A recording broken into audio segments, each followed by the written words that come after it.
Hello दोस्तों, मैं आज आप सभी के लिए लेके आया हूँ 22 सितंबर 2021 का करंट अफेयर्स।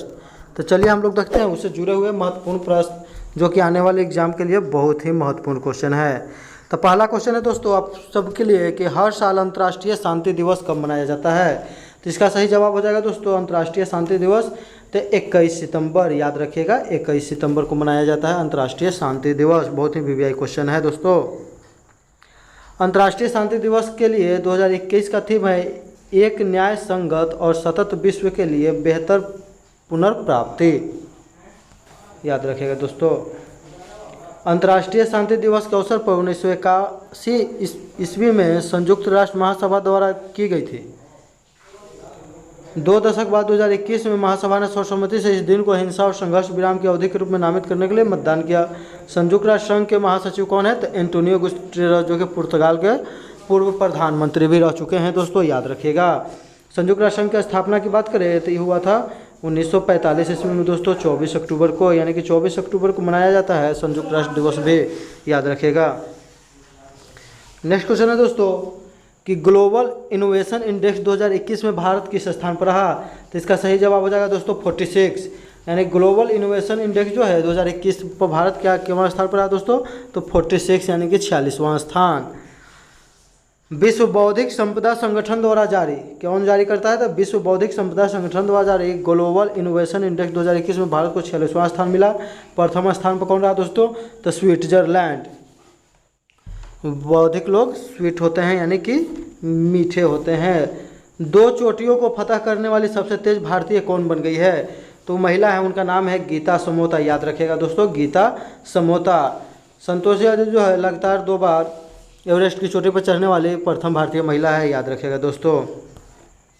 CISF की स्थापना की अगर बात करें दोस्तों तो CISF की स्थापना कब हुआ था दोस्तों?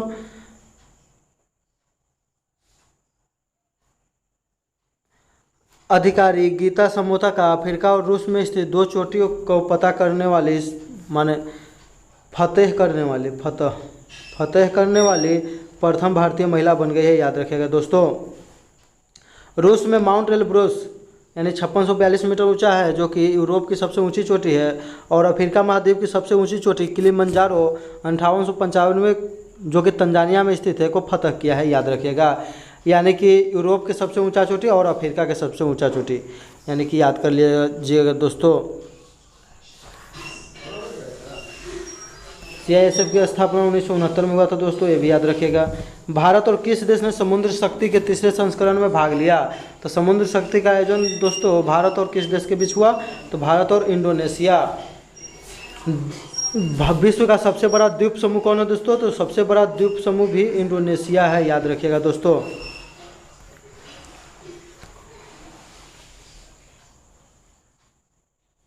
समुद्री द्विपक्षीय समुद्री अभ्यास समुद्र शक्ति का तीसरा संस्करण 20 सितंबर से 22 सितंबर तक निर्धारित है। भारत और इंडोनेशिया के बीच द्विपक्षीय संबंधों को बेहतर बनाने के उद्देश्य से एक अभ्यास की तैयारी के लिए भारतीय नौसेना के जहाज शिवालिक, INS शिवालिक और INS कदमत पहले इंडोनेशिया पहुंच चुके दोस्तों, याद रखिएगा। IMF का 190वां सदस्य कौन है दोस्तों? हाल ही में शामिल हुआ है अंडोरा, याद रखिएगा। IMF यानी कि इंटरनेशनल मॉनेटरी फंड, इसका फुल फॉर्म होता है। इसका मुख्यालय जो है वाशिंगटन DC में स्थित है, याद रखिएगा दोस्तों। UNO का 193वां सदस्य दक्षिणी सूडान है और WTO का 164वां सदस्य जो है अफगानिस्तान है दोस्तों। फेसबुक ने पूर्व IAS ऑफिसर राजीव अग्रवाल को पब्लिक पॉलिसी का हेड बनाया भारत में, याद रखिएगा दोस्तों राजीव अग्रवाल। हाल ही में किस देश को शंघाई सहयोग संगठन के 9वें पूर्ण सदस्य के रूप में स्वीकार किया गया है? यानी कि शंघाई सहयोग संगठन, याद रखिएगा दोस्तों। तो इसका सही जवाब हो जाएगा ईरान। किसको दोस्तों? तो हाल ही में ईरान को शामिल किया गया है। आई जो होता है 9वां लेटर होता है, याद रखिएगा। आई से ईरान होता है, यानी 9वां सदस्य ईरान, याद रखिएगा दोस्तों। इसकी स्थापना 1996 में शंघाई 5 के नाम से किया गया। सबसे पहले शंघाई 5 के नाम से किया गया। फिर 2001 में शंघाई सहयोग संगठन की स्थापना किया गया। इसका मुख्यालय कहाँ में? बीजिंग में है। प्रथम 5 सदस्य जिन्होंने मिलकर इसकी स्थापना किया था चीन, कजाकिस्तान, किर्गिस्तान, रूस और ताजिकिस्तान। उसके बाद उज्बेकिस्तान, इंडिया, पाकिस्तान शामिल हुआ। उसके बाद लास्ट में ईरान शामिल हुआ है। पाबी एंटी टेरर युद्ध अभ्यास किसके द्वारा किया गया? तो संघाई सहयोग संगठन के द्वारा किया गया आतंकवाद विरोधी अभ्यास, याद रखेगा। ईरान के सुपर कंप्यूटर का क्या नाम है? तो सीमोर्ग, समुद्री मोर का पक्षी का नाम है सीमोर्ग वहाँ के, याद रखेगा। ईरान में ही रामसर साइट को कन्वेंशन, रामसर कन्वेंशन 2 फरवरी 1971 को दर्जा दिया गया। इसमें क्या है? तो आर्द्र भूमि के संरक्षण के लिए है। भारत में अभी टोटल 46 रामसर साइट है। बिहार में एकमात्र है कांवरतर झील, याद रखिएगा। कांवरतर झील किस कहाँ पर है? तो बेगूसराय जिला में स्थित है। चाबहार रेल परियोजना से भारत को ईरान ने हाल ही में बाहर निकाल दिया गया, जबकि चाबहार बंद का भारत के द्वारा निर्माण किया गया ईरान में। ईरान की राजधानी तेहरान, जबकि नया मुद्रा टोमान है, याद रखिएगा। ईरान के राष्ट्रपति इब्राहिम रईस, इसे ईरान इसे इब्राहिम, याद रखिएगा। हाल ही में शोधकर्ताओं ने कहाँ पर हाइबोडोंट शार्क की एक नई विलुप्त प्रजाति का अवशेष खोजे हैं? तो इसका सही जवाब हो जाएगा दोस्तों जैसलमेर के राजस्थान में, जैसलमेर के राजस्थान में, याद रखिएगा, जहाँ पर सहारा मरुस्थल भी है दोस्तों। तो 160 मिलियन पुराना अवशेष प्राप्त हुआ है। इसे खोजने में भारतीय भूवैज्ञानिक सर्वेक्षण और IIT रुड़की के द्वारा किया गया। यहाँ पर खोजा गया कैसे दोस्तों? कहा कि थार मरुस्थल जो है, सॉरी सहारा मरुस्थल नहीं है, राजस्थान में थार मरुस्थल है। थार मरुस्थल जो है पहले यहाँ पर टेथिस सागर हुआ करता था बहुत पुराने समय में, तो टेथिस सागर के कारण ही यहाँ पर अवशेष मिलते हैं। अगर और क्वेश्चन, ओकल वुड जीवाश्म पर कहाँ है दोस्तों? तो ओकल वुड जीवाश्म पर जैसलमेर में है। प्रोजेक्ट बोल्ड उदयपुर राजस्थान से शुरू किया गया, किसके लिए? तो बांस उत्पादन के लिए, याद रखेगा दोस्तों। जबकि बांस के लिए एक पार्क खोला गया है असम में। लंबी गर्दन वाला डायनासोर सौरीपोड का जीवाश्म कहाँ में खोजा गया? तो मेघालय में मिला है। कहाँ में दोस्तों? तो लंबी गर्दन वाला डायनासोर जो है सौरीपोड नाम है, तो सौरीपोड मेघालय। डिकेन्सोनिया जीवाश्म जो कि भीमबेटका गुफा में मिला है, यह मध्य प्रदेश में स्थित सबसे प्राचीन जीवाश्म है। सबसे प्राचीन गुफा जो है भीमबेटका का गुफा, याद रखिएगा। विश्व का सबसे प्राचीन जीवाश्म कौन है? तो डिकेन्सोनिया जीवाश्म। जीवाश्म का अध्ययन क्या कहते थे? प्लेंटोलॉजी, याद रखिएगा दोस्तों, जीवाश्म का अध्ययन को प्लेंटोलॉजी। पहले emergency landing strip Barmer Rajasthan में किया गया, याद रखिएगा। भारत का पहला 14 लेन वाला एक्सप्रेसवे दिल्ली मेरठ एक्सप्रेसवे है दोस्तों, याद रखिएगा, जिसमें 14 लेन है। पराक्रम दिवस किनके जन्मदिन पर मनाया जाता है दोस्तों? तो इसका सही जवाब हो जाएगा सुभाष चंद्र बोस। सुभाष चंद्र बोस के जन्मदिन यानी कि 23 जनवरी 1897 ईस्वी को हुआ था, तो उन्हीं के जन्मदिन पर पराक्रम दिवस मनाने की घोषणा किया गया है। सुभाष चंद्र बोस के द्वारा लिखा गया पुस्तक था कि इंडिया स्ट्रगल। 23 जनवरी को सुभाष चंद्र बोस के जन्मदिन पर मनाया जाता है। हाल ही में कालका मेल का नाम बदलकर उनके जन्म सुभाष चंद्र बोस एक्सप्रेस कर दिया गया है, जो कि हावड़ा से कलकत्ता तक जाती है। भारत में राष्ट्रीय महिला दिवस जो है सरोजिनी नायडू के जन्मदिन पर कब मनाया जाता है? तो 13 फरवरी को मनाया जाता है दोस्तों। 14 फरवरी को वैलेंटाइन दिवस मनाया जाता है। हाल ही में किस मंत्रालय ने एक पहल अभियान शुरू किया है? तो शुरू किया है दोस्तों विधि एवं न्याय मंत्रालय। तो एक पहल अभियान, याद रखेगा, एक पहल अभियान। तो एक पहल अभियान विधि एवं न्याय मंत्रालय के द्वारा शुरू किया गया है दोस्तों।